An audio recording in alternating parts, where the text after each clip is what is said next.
I'm a police officer based in Oregon. My partner and I were called to a private residence following a disturbance complaint from a neighbor. Having broken into the property, we found several handwritten pages on a coffee table and a digital camera on the floor. I have to share what was written on those pages despite the professional repercussions I could face. To protect those involved, names have been changed. Everything else is transcribed as written. To those who know me and those who don't, my name is David Fain. I'm writing this should something render me unable to tell of my experience. Whether you believe me or not is out of my control, but it's important you know, this camera gives or takes time from its living subjects. To elaborate, when a living thing is photographed, the camera can either increase the age of that thing or decrease it. For example, it could age something by 20 years or de-age it by 3 days. It also might not have any effect at all. It can't be chosen or manipulated. I've experimented more than I can count. I acquired this camera in 2005 at an unusual auction in Seattle. My good friend Jeff owned an antique store outside of Eugene, Oregon. He heard about the auction through fellow antique enthusiasts and invited me along for the ride. Upon entering the building through a door located down a dark alleyway, we were searched by security guards with WWE physiques. I asked Jeff if that was normal, to which he replied, "Not exactly." We soon realized that it wasn't just any auction. The items were previously owned by serial killers, cult leaders, and witches, to name a few, at least according to the stories told by the auctioneer. Jeff and I looked at each other with raised eyebrows on more than one occasion. There was a large screen behind the stage that displayed the items close up. Though a lot of them were old or rustic, there were modern items too, such as an iPod and a Furby. Then the camera came out. It was just a generic silver digital camera with a zoom and image screen on the back, the kind that cost around $300 back then. "Not all is known about this item," said the auctioneer. "It was in the possession of an unidentified elderly woman who was admitted to St. Luke's Bois Medical Center. She was said to have been rambling nonsensically about the camera before death. There are no identifying features, therefore it can't be traced. It doesn't appear to have any means to charge. However, it seems to have a continuous source of power." I had been wanting to get a digital camera myself. That being said, so far, the items had been selling in the thousands, which was way above my budget. "We'll start the bid at $50. A few seconds went by in total silence. I quickly scanned the room, and no one seemed to be interested in the camera. I slowly raised my paddle, feeling a bit silly as I'd never attended an auction before. Before I knew it, the hammer came down, and I was the owner of that camera. "Do you realize that you just spent $50 on useless junk?" said Jeff as he drove us back to Oregon. "How so?" "It has no ports. How are you going to transfer the photos to your laptop?" That was something I hadn't considered. "For $50, I can live with that." I was surprised to find some of the photos still in the camera memory. There was one of a smiling woman who looked around late 20s. She had a nose ring and her hair was dyed red. The next photo was of a young girl with light hair, but no more than 8. She was visibly upset, tears streaming down her face. It was weird to see. I skipped to the next photo. It was an older woman, around 60 or so, with long grey hair. Her expression was one of shock. "Let's christen that thing," said Jeff, making me jump. I switched the camera to action mode and held it at arm's length, leaning over to Jeff. "Okay, don't take your eyes off the road for too long. Say useless junk." "Useless junk," we both yelled, and I snapped the picture. After a couple of hours, we stopped at a service station for some food. Before we went in, I took a photo of some pigeons that were pecking around a tree at the entrance. We ate at Burger King before Jeff excused himself for the bathroom. I said I'd meet him outside, being a smoker at the time. "That's disgusting," said a woman, waving a hand in front of her face as she walked past me. I thought she was talking about my cigarette, until I noticed the bad smell too. There were dead pigeons around the tree in various states of decay. I put out the cigarette and took out my camera. There were 7 pigeons that were very much alive in the last photo. Now, there were at least 3 pigeon carcasses swarming with flies. "David!" yelled Jeff as he came outside. He sounded concerned. "Look at my fucking hair." "What's wrong with it?" I asked. He pointed to the hair above his ears. "The grey! When did it start going grey?" There were flecks of grey that I couldn't say I noticed before, but as I looked more closely, I could see slight differences in his features too. The lines around his eyes were more pronounced. I looked at the picture I took of us in a car, both with wide grins. Zooming in on Jeff, his hair was very dark, no signs of grey. I showed him. "What the hell?" he said. "The pigeons are dead." My stomach dropped. "You don't think..." "I think we need to leave and not speak of this again." When I got home, I looked through the photos again. Something I hadn't noticed was the women in the original images were all wearing the same top. You could see that it was too big on a young girl. There were also facial similarities that suggested it was the same person, though the images looked like they were snapped consecutively over a few minutes. Another thing I noticed was a series of small numbers displayed under the women. Under the smiling 20-something, it read, -9,465,694. Under the crying girl, it read, +28,400,554. And under the shocked older woman, it read, +18,409,339. The next image was of Jeff and I. Under Jeff was +2,629,000, and under me was -3,602. It was the same with the pigeons. There were numbers under all of them. Although some displayed 0, I also noticed a 0 under the tree. Using a calculator, I worked out that the numbers most likely reflected minutes, and the plus or minus reflected whether they were added or subtracted to or from the subject. The woman had aged many years. I would bet everything that the rambling elderly woman in the hospital was that woman in the photos. Jeff had aged around 5 years, enough to notice the differences. I had apparently de-aged an insignificant amount of days. The unlucky pigeons had gone past their expiration dates. That weird auction had been the real deal. There was enough evidence to not mess with the camera again. I couldn't help myself though, so I began experimenting with it. I bought a pack of 6 red delicious apples and lined them up on my kitchen counter. I snapped a picture of them. Within seconds, changes were made. 3 stayed as they were, but 2 disappeared completely, and 1 was a pile of mush. I took a trip to a local woodland area, and, making sure no one else was around, I took a photo of some trees and foliage.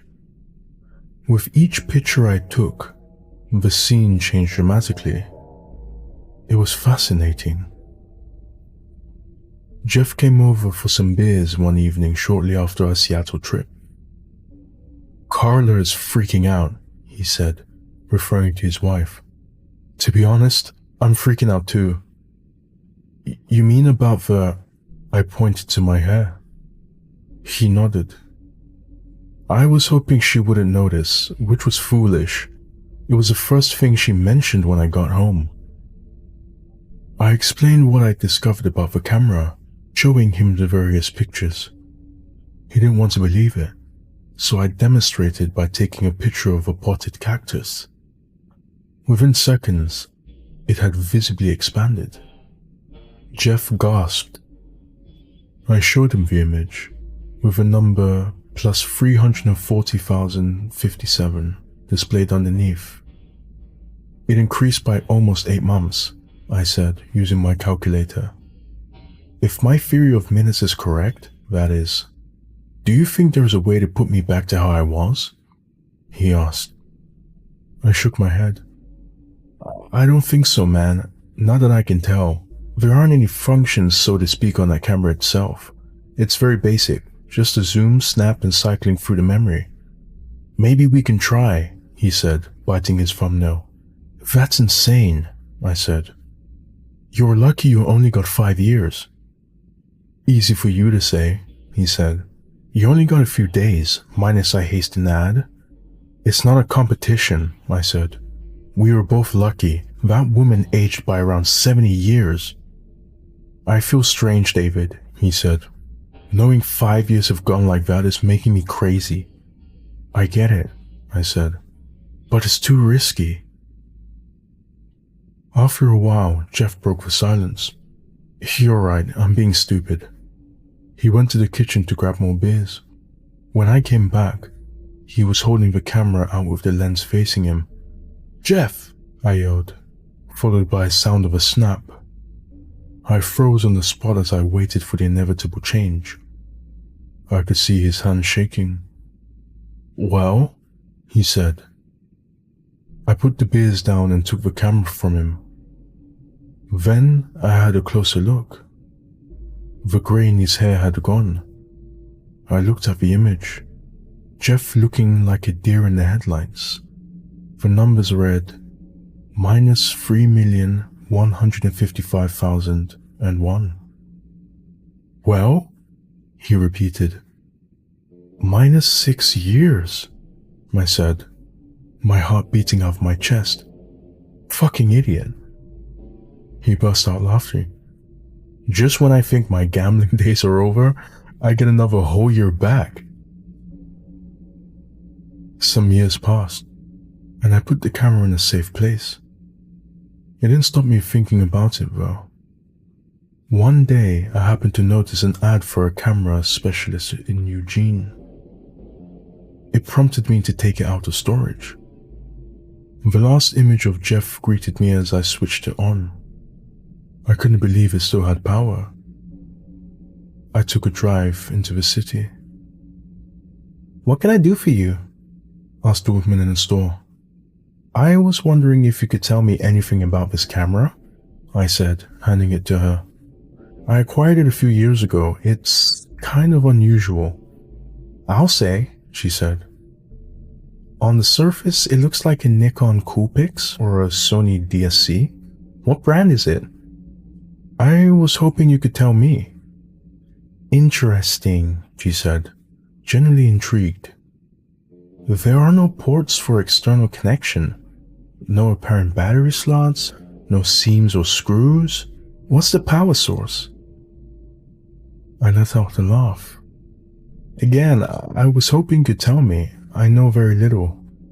"Very little?" came a screech to my right. "Jesus Christ!" I yelled. There was a blue and yellow macaw perched on the end of the counter.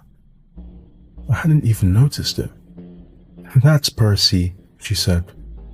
She powered on the camera, and the internal mechanism whirled as the lens extended slightly. I'm speechless. "It was worth a shot," I said, reaching out. "Wait a sec," she said. Would you be open to me investigating further? How so? Well, with the right tools, I could take a look inside it. I don't know, I said. I wouldn't want it getting damaged. She glared at me. Honey, I'm an expert. I don't damage shit. I held up my hands. Sorry, how much would that cost? No charge, she said. We'll call it professional curiosity. I held up my hand. Deal. Deal.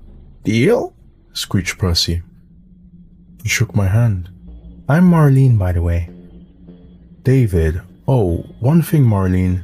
I don't recommend taking any pictures with it. He looked confused. That's pretty fundamental, David. I know, but like I said, it's unusual. I prefer you didn't. She shrugged. Whatever you say. Come back around noon tomorrow. Should be plenty of time. When I arrived back at the store the next day, I was surprised to find it closed. Marlene, I called, knocking on the door. I headed down the alleyway to the side of the building. I found a back door. I knocked a few times before trying it. The door pushed open. Marlene, it's David. Are you here?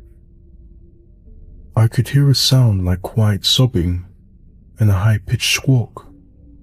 I followed the sounds, calling out as I walked down the hallway. I found a dimly lit room. It was a workshop with a bench and various tools. There were different kinds of cameras laying around, some with parts missing. Marlene? I called out quietly. What is this thing? I heard from a corner. Her voice sounded delicate, croaky. It was followed by that little squawk. I could see her sitting on the floor with her legs stretched out. Her hair was white and weary.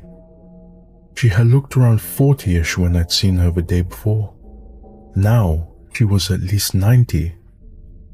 The deep wrinkles on her face suggested she had lived a long, hard life. She held the camera in one hand, and in the other was a featherless baby bird. Percy. Oh, Marlene, I told you not to use it. You could have been more specific, she said weakly. I'm sorry, I said, stepping closer. Stay back, she said, holding out the camera. I raised my hands, which began to tremble. Please, be reasonable. She tried to laugh, which became a cough.